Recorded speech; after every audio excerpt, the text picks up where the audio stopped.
What's up sa inyo mga boss? So today ay magpapalit na tayo ng swing arm kay Legendary. So tara. So ayan mga boss, last vlog nagpalit tayo nag-install tayo ng mga JRP product na front shock tsaka rear shock na JRP tsaka flat seat. So ngayon magpapalit tayo ng swing arm na JRP. Check natin mga boss, tara. So ayan mga boss, ito pala yung i-install natin na swing arm kay Legendary.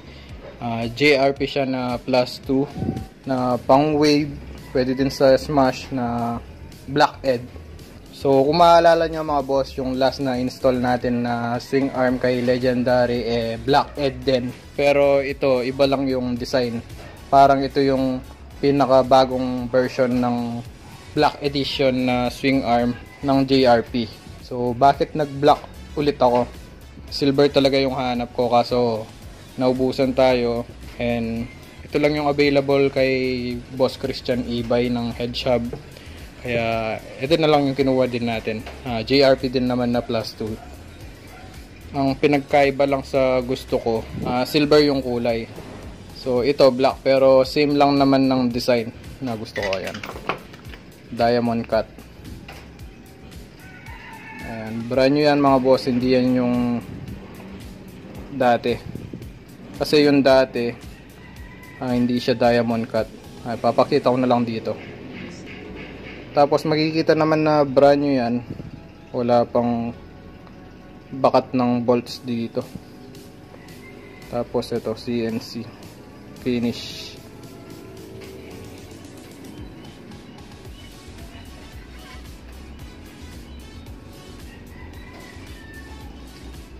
Ayan.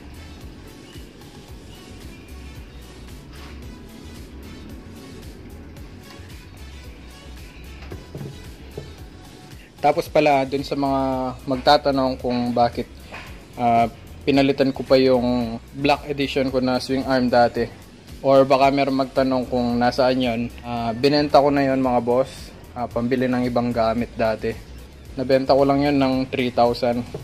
Tapos ngayong babalik ko na ng street bike si Legendary, syempre kailangan natin ng JRP.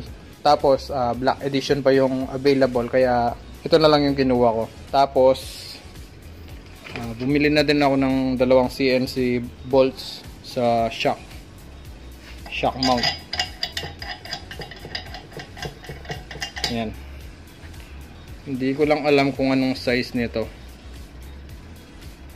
Wala kasi yung caliper ko. Hindi ko alam kung saan ko nalagay yung caliper ko.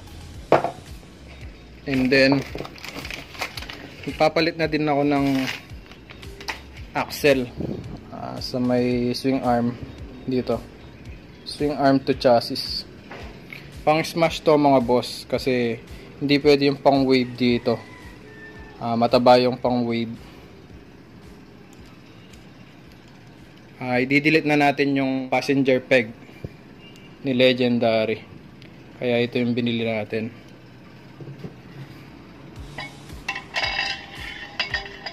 Ayan, medyo sobra pa,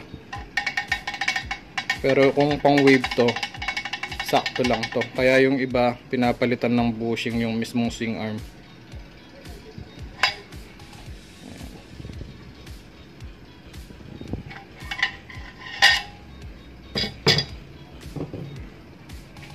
Alam ko nasa 200 pesos lang ata to.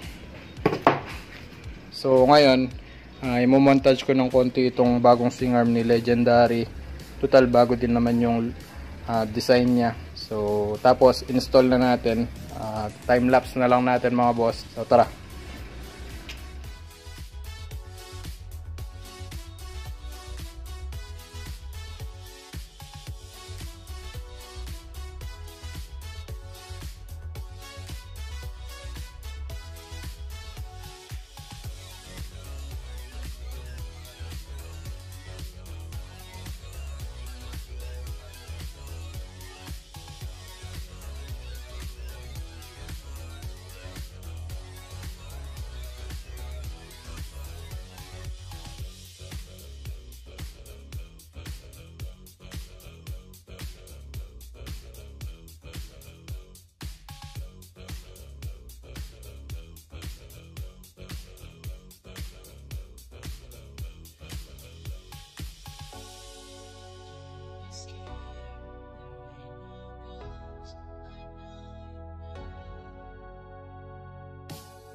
So, bali ayan mga boss, natanggal na lahat, pati yung stock na swing arm. Ngayon, i-install na natin yung JRP na swing arm para kay Legendary.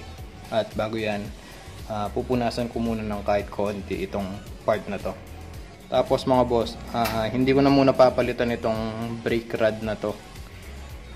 Pagkakalam ko, pang export to na pwede sa plus 2. Ngayon, saka na natin palitan ng alloy kung meron man tayong mabili.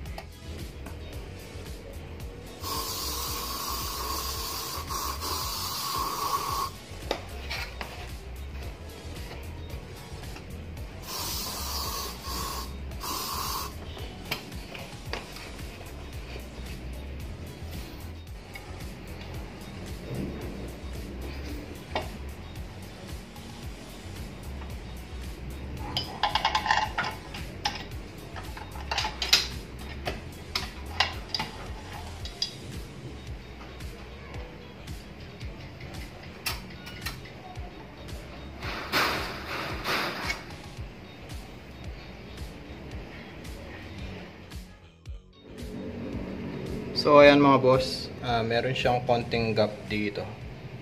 Ayan. Pati dito. Pero yung axle na binili natin, sakto lang. Focus. Ayan.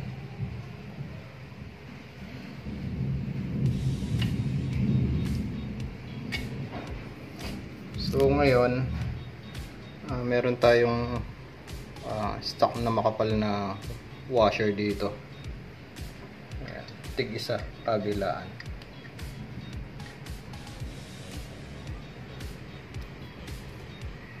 So kapag nakabit ko mga boss, check natin ulit. So ayan mga boss, test fit muna. Hindi ko pa siya tinodo dito sa mismong shock mount ng JRP swing arm. Ayan, medyo ginabi na tayo kaya bibilisan ko na lang to. Check to. Ayan. Kaya ginanyan ko yan kasi para meron tayong pagkabitan ng pipe mount.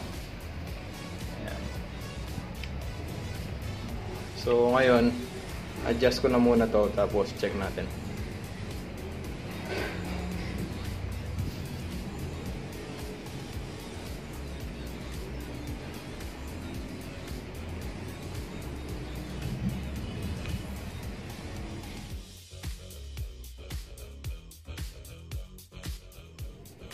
Bali ayan, nai-adjust na natin, naisagad na natin na maayos.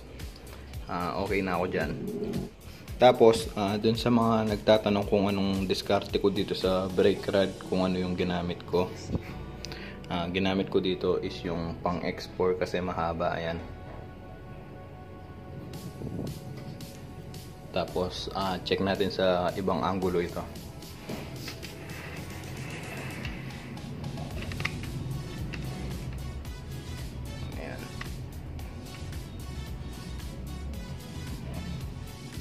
Diba ayos?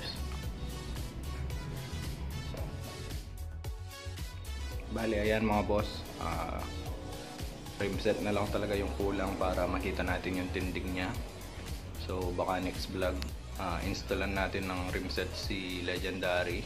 So abangan nyo na lang yun mga boss. At siguro hanggang dito na lang yung vlog natin about sa pag-install ng JRP swing arm. Kita-kits sa susunod na vlog. Always ride safe.